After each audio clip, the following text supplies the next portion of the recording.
एकजुटीचा अरे हम सब कामगार एकजुटीचा हम सब कामगार एकजुटीचा हम सब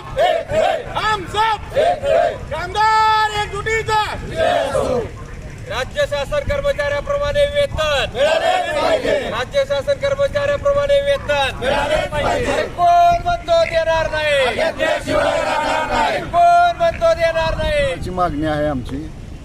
राज्य सरकारला 2016 पासून वेतन आयोग लागू केलेला आहे, 7वा वेतन आयोग. राज्य सरकारने त्यांना 2016 पासून लागू केलेला आहे. आमची मागणी सन 2016 पासूनची आहे. एसटी कर्मचाऱ्यांना हे वेतन आयोग लागू करा.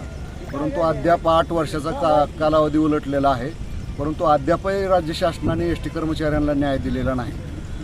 महाराष्ट्रातल्या सगळ्या संपूर्ण जनतेला न्याय देत असताना एसटी कर्मचाऱ्यांनीच असं काय घोडं मारलंय सरकारचं, एसटी कर्मचाऱ्यांना न्याय मिळत नाही. ही एक तीव्र भावना एसटी कर्मचाऱ्यामध्ये असल्यामुळे आज आम्ही हे आंदोलनाचा हत्यार उपसलेला आहे.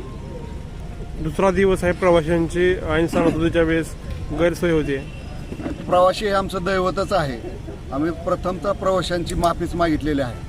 संपूर्ण वर्षभर आम्ही प्रवाशांची सेवा करत असताना एसटी कर्मचाऱ्यांच्याही संसाराकडे कुठंतरी बघितलं पाहिजे या भावनेतून आम्ही प्रवाशांचीही माफी मागतो आणि आमच्या मागण्या राज्य शासनाने मान्य कराव्यात अशा प्रकारची भूमिका आम्ही व्यक्त करतो. दुसरा दिवस आहे, प्रशासनाकडून काय आपल्याला हे नाही, प्रशासन त्यांच्या भूमिकेत आहे. प्रशासन वाहनं चालू करण्याच्या भूमिकेत आहे, परंतु महाराष्ट्रातील एकही कर्मचारी या मागण्या मान्य झाल्याशिवाय कामावर जाणार नाही.